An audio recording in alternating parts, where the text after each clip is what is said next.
Why do you think it's important for women in leadership, the number one thing, why they need to have safe friendships? With real connection and real friendships, you're really honest. Not everyone can be that level of friendship, that deep friendship. Just pray for good, godly friends, and God will bring those friendships, those good sisterhood friendships around you. It's okay to recharge alone, but we grow in community. And so if I'm gonna grow, I'm gonna do it corporately.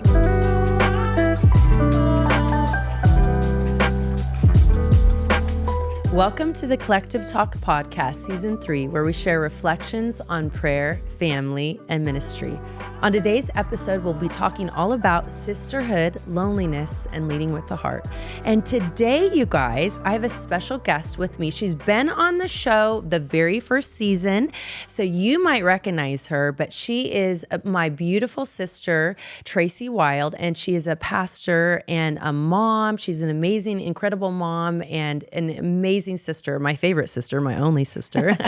But can you help me welcome Pastor Tracy Wilde-Pace to the show? Oh, I'm so glad you're thank you. here. Congratulations on season 3. Thank you. Can you believe that it's No. season 3? Because you were on season 1, right? I think I was like the second episode. Yeah. Or That's right. pretty Yes, second early. or third. Yeah. Yeah. And I remember, this is amazing. I'm so proud of you, Rachelle. Like, I've been following this journey. You've had incredible guests. And so I feel honored to be back. I'm so glad you're back.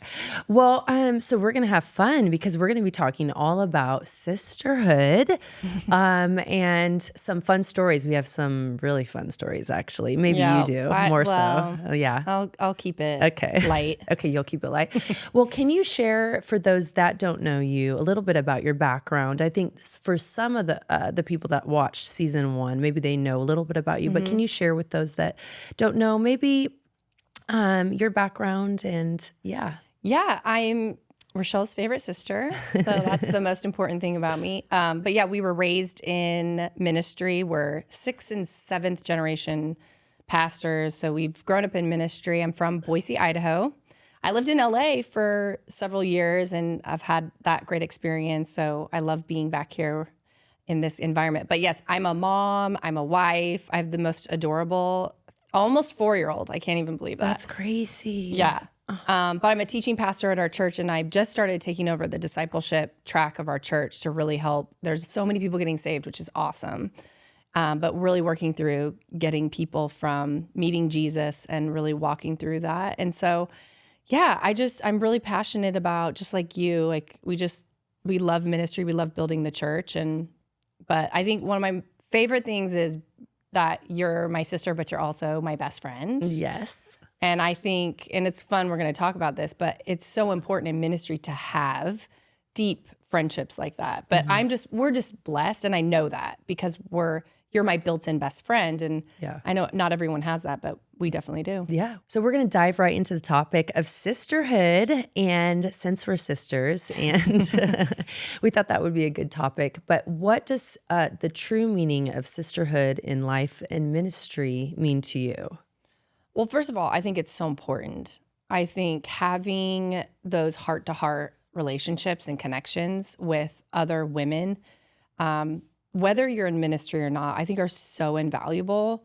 But it gets harder as you get older. At least for me, I've noticed, like, you only have so much time, especially if you're a wife, you're a mom, you have a job, like finding a new friend or putting the time into having a new friendship can be hard. And I think it gets harder to be vulnerable as you get older. It gets harder to, open your heart to someone else. And I think all of us and girls, we got girl drama, right? Oh, yes. So we've been hurt by a friend. And so I think we start to build self-protective layers. And I've noticed as women get older, you have less and less friends.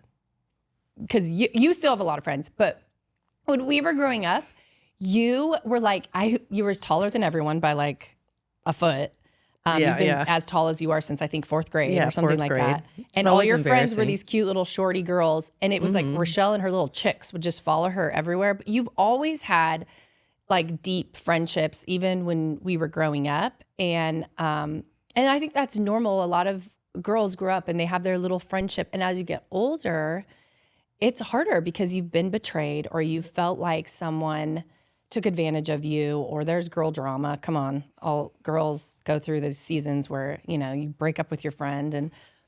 But I don't think we realize how important sisterhood is, and friendship, and opening up our heart to someone and having someone walk through, difficult journeys and victories and celebrations and all of that. But I think it's crucial. And particularly for those of us in ministry, it's even harder, because we don't know who we can trust, or we don't know who we can, what we can share, how we can open our heart. But I just believe it's something we need to grow, both as women, but also I think as Christ followers, like how to be the best version of what God has called us to be. That's really good. So now what would you say to women in ministry supporting one another? Because I know there's a lot of like competition, or maybe they've been hurt, like you were just talking about.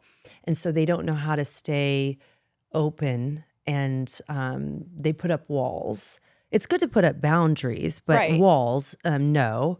And so what would you say to people? What do you think is missing in women in ministry today, and how women support one another within the church? There's definitely that competition, like you said. Unfortunately, I think is that like a human condition for women or something? It's like it must be women like if a woman is doing great, it's like other women's job apparently to like tear them down. And to me, that's just not the heart of Jesus. I think women should be championing other women, especially like when they're doing something so spectacular. It's like we should be the first ones to celebrate it. But I think in regards to your question, for those of us in ministry, I think it is a tension of being transparent and vulnerable, but you can't be that with everybody in your church, because you're holding a level of authority and responsibility that it's not the weight for them to carry. It's not their burden. It's not the weight. And we know this as pastors' kids and then becoming pastors, is there are some things that only pastors can really understand and hold, right? There's like a space that God gives us to hold, both spiritually. There's a spiritual warfare. There's a lot of layers there. But there's other parts of your life that you can really be vulnerable and share with others. But I think one of the things that's helped me in ministry is having other ministry friends. So other women who are similar seasons, doing similar things when it comes to ministry, having them as friends, so that when I am going through a challenge and I don't have someone in the church, and Mark always said this, Pastor Mark, your husband, would always say, you have to have someone like above you and then below you, but you don't talk to people below you about challenges and stuff. You have to go to someone above. And so I think you have to have that in ministry. And so you have someone like, that's why you're not just my sister, you're my friend. And I have other ministry friends, like pastors, who if I'm carrying a burden and I can't put that burden on people I'm pastoring, but I can call you, or I can call another one of my friends and be like, what do I do? Like, can you pray with me? I think that's really important to have. That's so good. I love that. So I truly believe that God uses people to shape you. And I feel like sisterhood is handpicked straight from God. Like he picks he picked you to be my sister. And I feel like that's what God does with even sisterhood within ministry, is God will bring those friends. If you pray for it, it's just like what I tell my girls, Kenzie and Chloe, just pray for good, godly friends. And God will bring those friendships, those good sisterhood friendships around you. And so I think that sisterhood, God handpicks, just like he handpicked you to be my sister, God handpicks good godly friendships. And friendships, it has to have like that connection. Right? You have to have that. It's got to be organic. You can't just like force a friendship, but it has to have that connection. And I think that a lot of times, and we're going to get into the topic of loneliness, but I think that is a big issue, even within the church, is loneliness. And we'll get into that. But what would you say, Trace, would be a tip for people to build friendships? Or, like I said, I tell my girls to pray for friendships. Or what would you suggest, maybe if they don't know how to make friendships very easily, what would you tell those people? I think you've got to be the friend you want. So ask someone to go hang out or invite them over to something. Like, just start being friendly. Yeah. If you want friendships, and if there's someone you really are like, I really feel like we have a spirit connection. Like we're so like-minded. I feel like we like similar things. Like maybe we both like fashion, or, I mean, a lot of my friends outside of ministry are friends because we have a commonality of we all love fashion.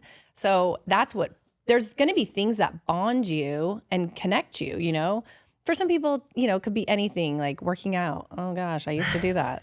Remember those days? We both did. We were just talking about that. Like, we should probably work out again. Yes. But like, people are going to find a commonality. And I think that's important. But I think you got to be friendly and you've got to be vulnerable. And that is not fun. We all know, because when you're vulnerable, there's the chance you're going to be rejected. And there's the chance that person isn't going to meet your expectation if you're like, I really want to be friends with them. But you're never going to make friends if you don't try.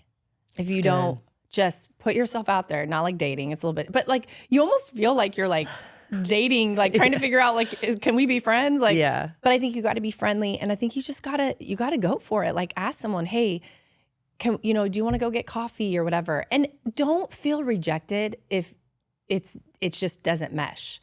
We're not going to be best friends with everyone.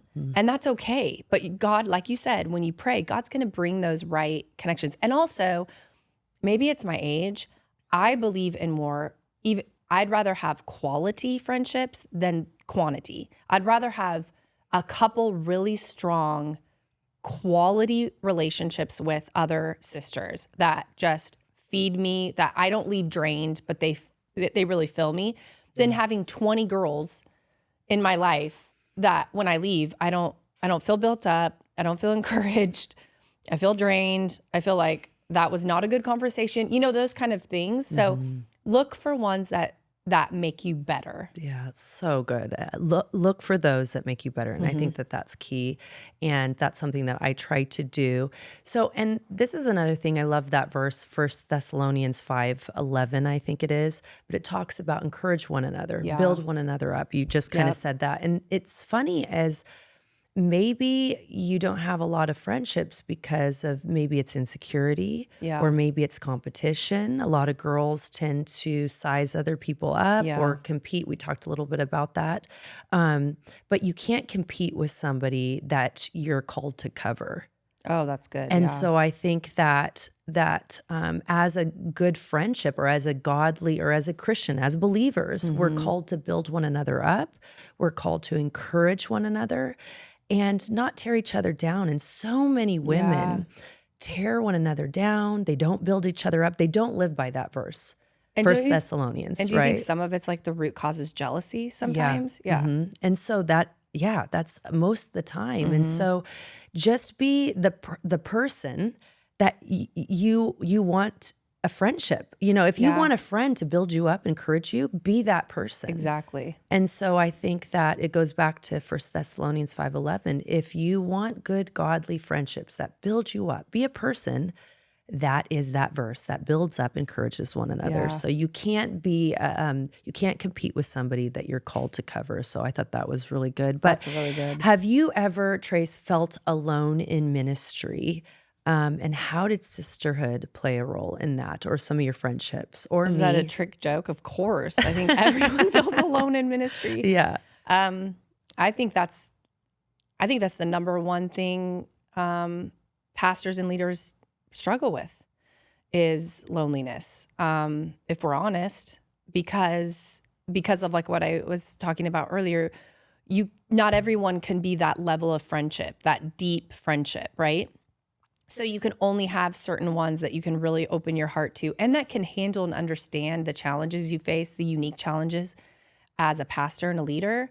So yeah, I've had many seasons. I've had some really dark seasons of the soul, we've all gone through, and everyone who's listening to this can all relate to some season of their life with some deep loneliness. I think for me, the season that was the hardest when it came to loneliness was obviously when I was single. for a lifetime. You know, I was 39 when I got married, which is pretty much like, you know, in the church world, it's like they're really worried about me, you know? And so I went through lots of years of all of my friends getting married. And that's one season that I'm out of. So I'm the single one, not being invited to all of the married couples, even though these are my friends since we were growing up. Like, I'm like, we're all friends. I wouldn't be invited to the Christmas parties or, you know, like the different things. And that was one thing. But then all my friends had kids and I was still 2 seasons behind. I'm like, I'm still the single one, you know, not with kids. You're all married, have kids. And I was in ministry, full-time ministry. So I'm like doing the same jobs. But I was uninvited, you know, or wasn't welcome to the things that they were a part of. And I remember that was such a lonely season because they were my friends. But because I wasn't married or I wasn't a mom, I remember they would just make subtle comments. And I don't think they meant to, but it was like, oh, well, it's just for the marrieds, or it's just, and I was like, but I'm still a human being. Like, we're still friends. I will say this, you and Mark never did that to me. No. Like, you and Mark were always, and because we're sisters, we do have such a strong bond. But when you married Mark, he kind of knew, like, she comes with the with the package, I guess, or she's just a part of the plan. And I remember we'd go on vacations. Yeah. You guys knew that there'd be Christmas parties and different things, and I wouldn't be invited. And sometimes you guys wouldn't go, and you would go hang out with me. Or I really appreciated that because I feel like in that season, our relationship even deepened because you guys recognized that loneliness. Mm-hmm. And so I really modeled what you and Mark did for me. When I got married, I made sure to do that same thing to the single girls. Mm-hmm. Like, I never wanted them to feel excluded. Same thing as becoming a mom. Like, of course I'm going to have relationship with couples now and relationships with other moms, but that doesn't mean the single girls in my life are not my friends. Mm-hmm. I actually feel like even more so that I've been called to be a friend in their season. So I would say it was during that time. And I just want to encourage, if maybe you're married or you're a mom and you have a single friend, don't treat her like she's an outcast in a different season. This is a great opportunity for you to pull her in because this is a lonely season for her. And she is probably really needing you to be one who, you know, thinks about her on a holiday. Like, that's one of the things I do is I'll text some of the single girls that I know are, you know, like waiting for that new season and be like, hey, what are you doing? Do you have plans? Like that kind of stuff. And I think that is important. That's a way for women to be true sisters to one another. I love that. And it was just so cool too when we would do that and Mark's connection. Memories. And now me and Mark are like all so close and it's just so special. And I see you doing that with other single girls. And so I love that. Yeah. So I heard this quote and I thought it was so good that loneliness isn't the absence of people, but it's the absence of connection. And so I think that connection is the key to, you know, in a sense is you have to have real connections. And so why do you think it's important for women in leadership to have, we've already been talking about this, the number one thing, why they need to have safe friendships in leadership? Because with real connection and real friendships, you're really honest. And when you're not able to be honest or vulnerable, you hide things. Those are the people that live in secret. And we all know these girls. We have these women in our lives. And maybe we've been that woman before. But you know the women who are secretive, or you can always tell they're holding back. Or the other thing I've noticed sometimes with women is they want all your information and they want to get in, but they won't share. Right. That is such a damaging trend for long-lasting relationships, because I guarantee you if those women look at their past history of friendship, they have a lot of broken relationships. Because over time, you can't have a real connection with someone who's not honest and not vulnerable.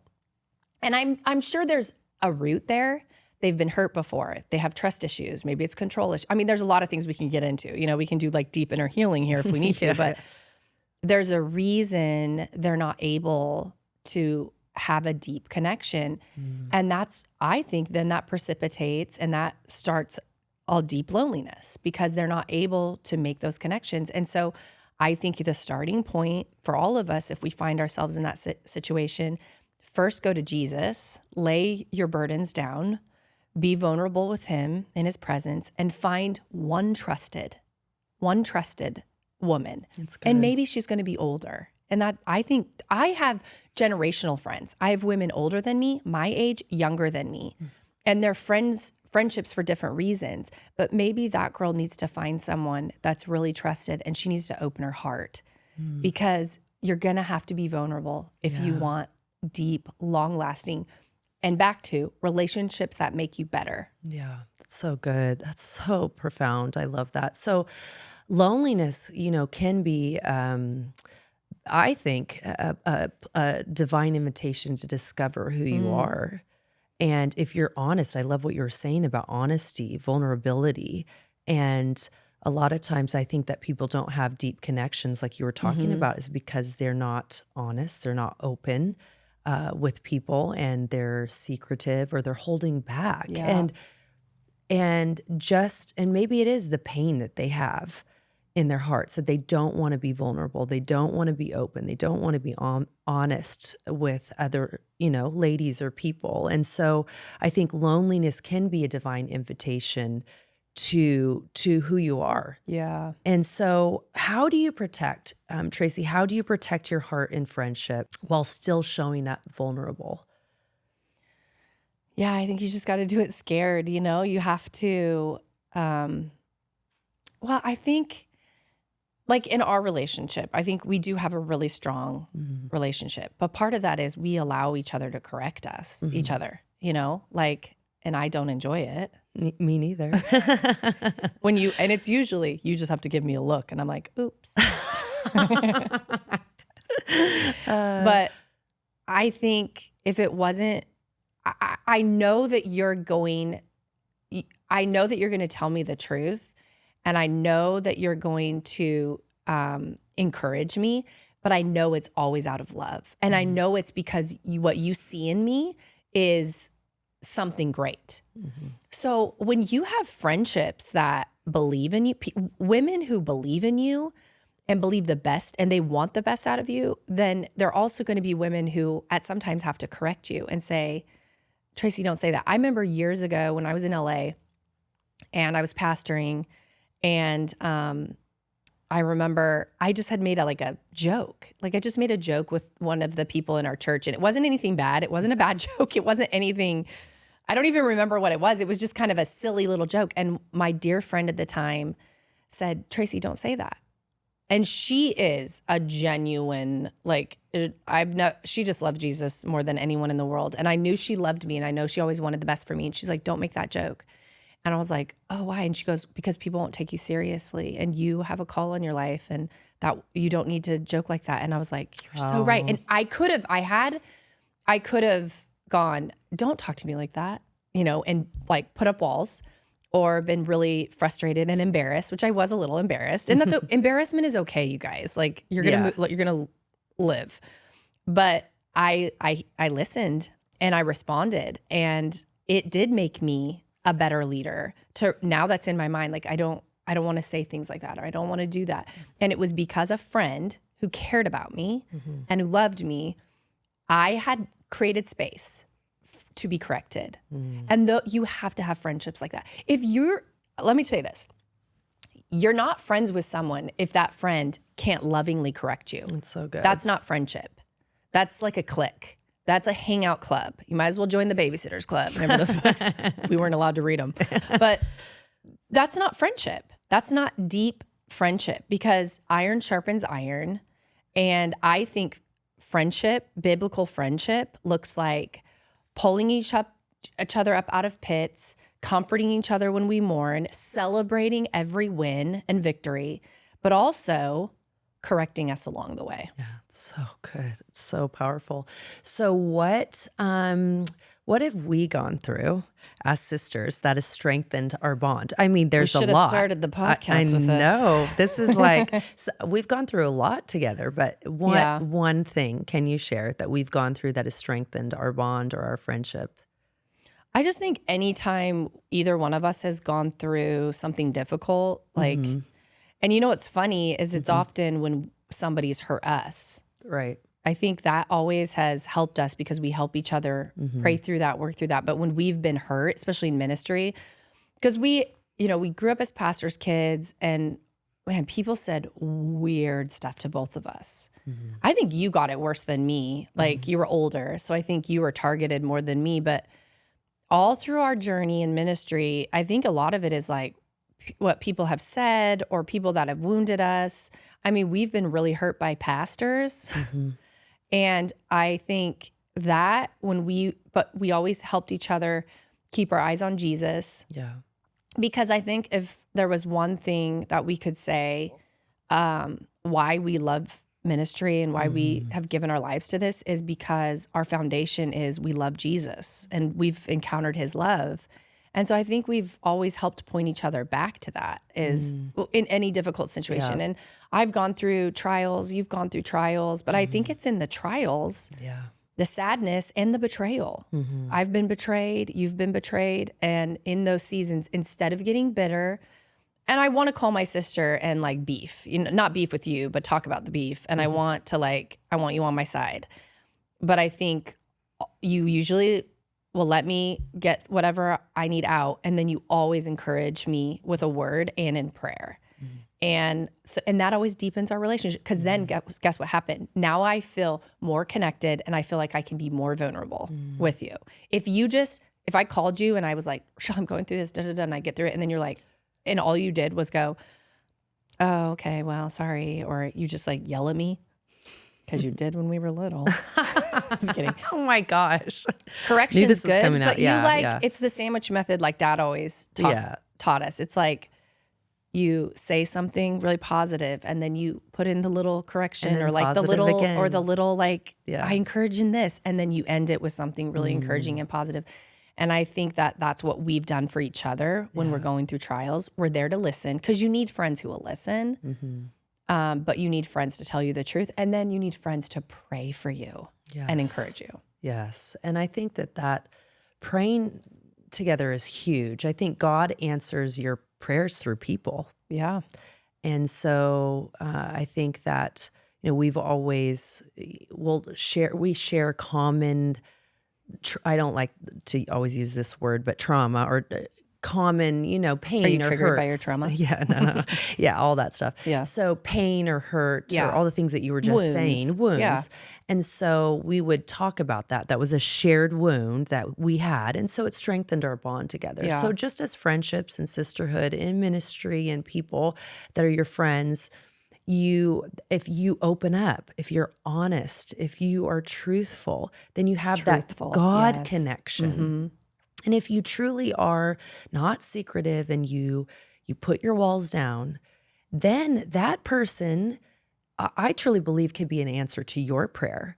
Yeah. And so I think so many times people put up those walls. They don't want to, they have those insecurities. They don't want to let people in because they have been hurt. And so, but honestly, if a lot of people, we've all gone through pain. We've all gone through hurts and trauma. And if you find that right person that God's going to bring alongside of you, and at the end, we're going to pray that God will bring those people, those friendships, and maybe you feel lonely and maybe you feel isolated. But, the Bible talks about that isolation. When you're isolated in the Bible, it says you're seeking your own. And so when you begin to, okay, God, I want godly friendships. I want a good friendship. When you ask God that, He's going to send those perfect people. Absolutely. Not perfect, we're not perfect, but the perfect person for you. Yeah. And so how do you reconcile, Tracy, differences in personality, or how do you reconcile differences in personality or opinion and still stay close? I love this because I actually was thinking about this. Sometimes friends are going to come in your life and you're going to think they're an enemy. Yeah. because they're going to come and they're going to bring a different perspective, or their personality is different.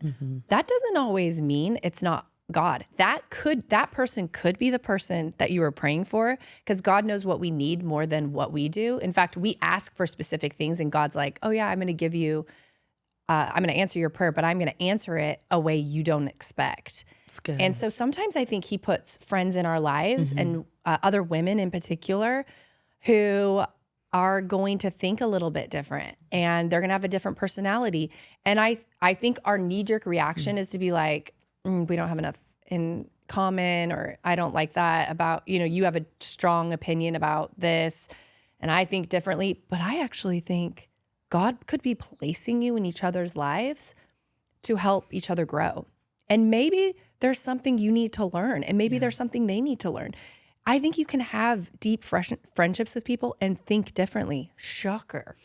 Like, we're human. Yeah. We have different life experiences and, journeys. And I think it's healthy. And I think God uses the pain and the wounds of our past, because this is God's redemptive plan. He wants to take what you've gone through. He wants to heal you, make you completely whole. And then you become, like Henry Nouwen says this, a wounded healer. And you help others with what God has healed you from. And then it's like an opportunity. And this is something that I have said in my life. God brings purpose to all my pain. He wastes nothing. And so God could be bringing someone into your life who has gone through something that you need their friendship. You need their expertise. Because they're a wounded healer. And so don't brush off if someone thinks a little bit different. Don't just cut people off. I think that's weird. Yeah. That doesn't mean everyone's going to have the same level of friendship, but there might be something in them that you need, and you might have something they need. But I think there's different levels of intimate friendship, right? Because of differences in personality. But I think we can have those kind of levels of friendship with different people. I love that. That was beautiful. Become a wounded healer. Who was that by? Henry Nouwen. Oh, beautiful. I love that. And it's that's like the tiniest book. Everyone can read it. Oh, really? It'll take you a day. That's awesome. Yeah. Oh, yeah. I'm going to have to read it. I love that. Become a wounded healer. I think that too, isolation, going back to isolation, it shrinks us, but intimacy with God, it restores us. Yeah. And so a lot of people feel like, if I'm isolated, I mean, you and I are both very similar. When you're more extroverted. No. I have to get home. I pretend. Okay, you pretend. I have to get home. I love being around people for so long, and then I have to have my alone time, right? So as soon as I get home, I'm like in my sweats, in my bed. Yeah, in my bed. We're the same that way, right? So but honestly, I can't imagine doing that all the time, because God hasn't made us like that. He made community for us. Yes. He's made sisterhood for us, and isolation shrinks us. And so we think, oh man, we get finally when I get in my bed, I feel, oh, I get my alone time. I get to be alone, and I feel like, but I have to. God has made us, for community, to be around people. As iron sharpens iron. Yeah. So we have to be around others. And so, what would you say to that? Well, I'd say it's okay to recharge alone, but you can't grow alone. It's good. So I recharge alone because I think I'm like the omnivore or whatever it is. So like I turn it on when I need to turn it on. I think all pastors can relate to that. Yeah. Or anybody that's in any sort of public kind of vocation and job where you're with people a lot. Unless you're Mark Francey. Yeah, who charges around people. Oh, yeah. I think it's okay to recharge alone, but we grow in community. And so if I'm going to grow, I'm going to do it corporately. Eugene Peterson talks about that. Even when it comes to learning how to pray, he says, you don't learn how to pray by yourself. Like you don't go in isolation and you don't go in a quiet room how to pray. If someone comes to him, he said this in one of his books, he goes, if someone came to me and asked me, how do you pray? He goes, show up at the 9 a.m. prayer meeting. Come to the 7 a.m. Remember, we used to have 7 a.m. prayer. Mom and dad would take us to. We'd probably fall asleep in the chairs. Under the pews. I think that's how we learned to pray. Yeah. Even as super young kids. So you can recharge alone or however you need to recharge. And for some, it is like they need to just be by themselves, have quiet time, relax, whatever. But you don't grow that way. You can't grow alone. Yeah. God created us for community. He created us to grow together. And so we need each other. It's in community that we find our strength. It's in community that we find our giftings. It's in community we find purpose. It's in community that we live out the kingdom of God. And so you can find seasons where, you need to just be by yourself. But if you want to grow, you're going to have to put real clothes on and get out of your bed. Yes. And go in the real world. Because that's where I believe God's going to be able to impart to you what he needs to. So powerful. I love that. I think that friendships give leaders and us the freedom to become fully human. Yeah. I think that, we have to have those deep connections. We have to have, it's how God, again, what you were saying, we have to, community shapes us, and we're fully human when we're around people. God didn't just, he made Adam, but then he made a helpmate, right? Eve. And so God created us for community. So, and how can we help people if we're not with people and we don't know their struggles and we don't know what they're walking through? And it's good. So you have to be with people. So on a different topic, this is a fun one. So what is one hilarious memory or funny memory that we had sharing as sisters? Am I supposed to share like you can, just don't share embarrassing ones. Well, that's what I'm saying. Okay. All of them are embarrassing. I feel like we were kids. Well, let me think. I just remember the time, and we have a different view on this story. Oh, yeah. I'm the youngest of 3. You and Chris lived in the basement, and I lived upstairs, and I wasn't really allowed to come in the basement when you guys had friends over unless I was invited. Oh, I didn't know that. Yes, you mean did. Invited by us? You. Oh. You or Chris had to invite me to the basement. You would just come downstairs with Chris's friends. No. And then they would, what? No. Yeah, they would call me and pretend like they wanted to play, and they would throw me under the poof pillow. The beanbag, remember? Yes, the big and beanbag. I was We had those claustrophobic. back in the 80s, those big beanbags. And I would get like superhuman strength. And they would do you it because they would see, claustrophobic? because your adrenaline goes, I'm super claustrophobic. I thought I was going to die. And so I would beat off these high school boys. And so they thought it was funny. But no, you would have your friends over, and you'd be like, oh, hey, Tracy, do you want to come play with us? And I'd come running from the other side of the house upstairs all the way down. I think I ran so fast. And you'd be like, okay, if you want to hang out with us, you got to go get us snacks. And what you meant, this is where we disagree, but I know, and we could call Mom right here. Let's FaceTime her on the podcast and get the truth. It. Okay. You would make me use my babysitting money, get on my bike, and ride to Albertsons and buy snacks with my money. No, I'd never told you to do that. Yes, you did. No, I was not that mean of a Call sister. Mom. No, I told you, if you want to hang out with my friends, just go get us some of your candy. I never thought your candy was at the Merc at the gas station. I didn't tell you to get on your bike. Did I have a pantry in my room? I just had candy stashed? Yeah, you always had candy stashed. I don't like candy. You like candy. I don't know. I just knew you had candy somehow. You made me use my babysitting Wait, where's money. my phone? Yeah, call Mom. Yeah. Mom's probably going to have a totally different perspective. Oh my gosh. And we'll we're have to, both okay, wrong. on the caption below, we'll have to tell you who is telling the truth, me or Tracy. Who do you believe? It's definitely, I'm the baby. No. Everyone knows we're tormented. She's a little exaggerator. That's true. Okay. Yeah. But that, I have this story right. Okay. So if you could describe our sisterhood in 3 words, what would it be? Oh my gosh, that's a lot of pressure. I would say it's authentic. It's loving, but it's real. That's what I would say. I don't know. That's like those kind of things make me nervous when people throw that at me. Yeah, say it again so I can like post it and put it up on my mirror. I honestly just forgot what I said. Me too. Authentic. Wait, authentic. No. Yeah, the first one. Loving and real. Yeah. But is authentic and real the same thing? Basically. Okay. Well, you and me are real, girl. Okay. Okay, so what is something about me or us that most people don't know?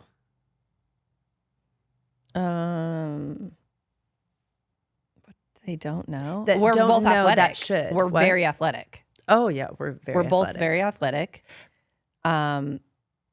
Like we were super played athletic growing basketball. up, played basketball, but we can play. I mean, give us a sport. We're just naturally very athletic. That sounds very boastful. But Yeah, I'm like, it's wait, are we true. really? I mean, maybe if not we're so much both- anymore. Yeah. But like I think people, especially you, because you're just like perfect and beautiful, and they probably don't realize that you're like, and you're scary when you play basketball. Yeah, I'm a little bit. You're like competitive. scrappy. You're like Yeah. that scrappy player. Oh, we're very competitive. Yes, If people very- don't play, oh my games, gosh, board don't games. play Dutch Blitz with this girl. No, I literally almost got excommunicated from our home, extracted from our home. You weren't with us, but we had Thanksgiving. And Oh yeah, you guys were. I heard this story. we Kenzie went told with me. the Dunsons and different people, and we were. And Mark wouldn't let you play. Well, no, they finally let me at the beginning, and I said, I'll be good. I'll won't be competitive, and I won't freak out. So then I'm playing, and Kenzie and Mark, and then I'm like getting really, I can't help it. I get really you've into never it. been able to. And then I won't say, but there was 2 people cheating, and I could tell. And so I was like, yeah, it was a whole thing. Well, you And get so very worked up. I do. It's bad. You probably did this. Okay, so Tracy, my sister says this was a whole thing. Maybe this is something that they should know or about maybe me. shouldn't know. Now they're gonna notice. Now they're going to notice. Okay, so my she gosh. said the other day, she just flew into town and she's like, Rachelle, do you know that you do this with your shoulder? Like the one shoulder, like if I'm excited about something Or really passionate. You're like I'll really. lift up my right shoulder or one of my shoulders and I'll be like, oh, hey. It's a little. It's a pop, little a shoulder pop. She's like, do you know you do that? And I'm like, I didn't know I did that all of these years. That's and then so funny. I'm like, oh, wait, I'm going to go ask Mark, my husband. I'm going to go ask him, is this really true that I do this shoulder pop? And and then he's like, yeah, of course. And I go, I literally do that? And he's like, yes. And then I go ask Kenzie, my daughter, and she said the same thing. So all these years. And then I watched a podcast back and I'm like, I do and that. everyone sitting in the studio today, we asked them and they all laughed and go, Yes. yeah, you do that, Pastor Rachelle. So I'm trying not to do it today, No, guys. do it. It's very endearing. No, it's something like this where I'll just, hi. Yeah. Yeah, how are you? So I'm not going to do that anymore, okay? So No, just keep anyway, doing it. so I think we can finish on playing, or it may be singing, since people probably don't know, or maybe some do know that we sang. We were in a band that was called Unheard Melodies. That's why you never heard of us. You never heard of us because it was unheard. Unheard. And so maybe we can sing one of our little harmony. But we never sang this for We our didn't band. practice though, so I kind of feel like I hope we can do it. Me too. So Not one of our songs from the album that we had. No. The one album we made. Yeah. We're only going to do that one little ditty, It right? goes, yeah, we go. Do, do, do, do, do. Oh, wait, we got to harmonize. I know. Okay, so you got to go a little higher. I don't think I can sing high anymore. Oh, I no? used to be like soprano, but my voice. Okay. Okay. Do do do do do do do do do do do do do do do do do do do do. Oh, I forgot that part. We used Does to anyone have remember like what that's from? Coca-Cola Classic is always the one. That one? Yeah. Yeah. And then we did another. We always used to do the count on me through. That'd be a perfect song for what we're talking about. Yeah. Oh, let's sing that one. But did I start too high? Maybe, I don't know. Count on me through thick and thin, a friendship that will never end. When you are weak, I will be strong, helping you to carry on. Call on me, I will be there. Oh, yeah, I was like, can't do that one. Don't be afraid. Please believe me when I say, count on. oh, yeah. rough there. Yeah, but it was rough, but we had a That was a great friendship song. song. Yes, it's a perfect way to end. Oh my gosh, that's like the perfect song for this topic. Yes, and then Trace, such a fun show. Can you thanks pray for having me. for all of the listeners Yeah. out there, just maybe if they're feeling lonely, Yeah. or maybe they don't feel like they could connect Yeah. with people or have those friendships, and maybe they're praying for those godly friendships, and if you could pray for those people For listening. sure. Yeah, it's awesome. Jesus, we just thank you for, it's your idea for friendship. It's how you made us. You created us for community and for others. And so, Lord, I pray for any listener who might be feeling lonely. They might be feeling isolated, and maybe they're carrying wounds of a past friendship, maybe a betrayal, maybe a deep disappointment. And Lord, I just pray that you would go to that very wound and you'd heal it. Lord, heal the wounds, Lord, that have maybe kept them from being able to enter into new, greater, deeper relationships. So Lord, first heal so that these women could begin the journey of finding just the right friendships in the right season. And so Lord, I pray that these women would, even as Pastor Rachelle and I were talking about, that they would pray for you to bring the women into their life, maybe the sisters they've never had, or maybe it's mentors, women who are a little bit older that would come alongside of them and just would walk through the season that they're in. Lord, I pray that you would come and you would encounter them. Father, I thank you that you love us with an everlasting love. And if anyone's feeling lonely and isolated and alone right now, God, I thank you that they're not. The Bible says that you stick closer to us than a brother. You're right there with us. You never leave us and you never forsake us. And Lord, I pray that first and foremost, they would know you are their true deep friend. And that, God, if their heart's desire is for greater friendships and for new friendships, God, I pray that you would bring them divinely into their life, that would walk alongside of them. And Lord, that they would grow together into the purposes that you have for them. So bless every listener, God.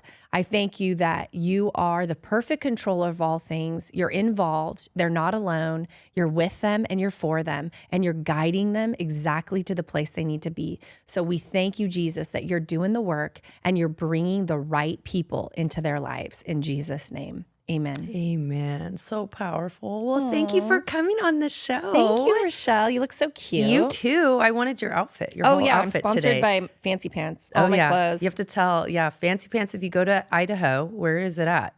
It's downtown Boise, Downtown 9th and Idaho Boise. Street. But you can order online. Well, I tell them It's my best friends. They own the So I cutest got store. these jeans from Yeah. Fancy Pants. Yeah, you're half the time sponsored by them. I know. I'm all the time sponsored. You're by all them. the time. Well, the great thing is that I always tell all the ladies that ask me, where do you get that outfit or that? And I'm like, my sister and Fancy Pants in Idaho. So you have to go visit. And then Tracy will sometimes work there as well. I work like once a week. So it's like so fun because I'm just surrounded by clothes. So Tracy will send me, I'm like, hey, I like that on you. You got to send that to me. I know. So she's going to try this on because we're going to see if this is the size she needs. And love we'll it. Send it to her. I love it. Oh my gosh, love you. Love you. Bestie. Oh, you did the shoulder thing, the shoulder pop.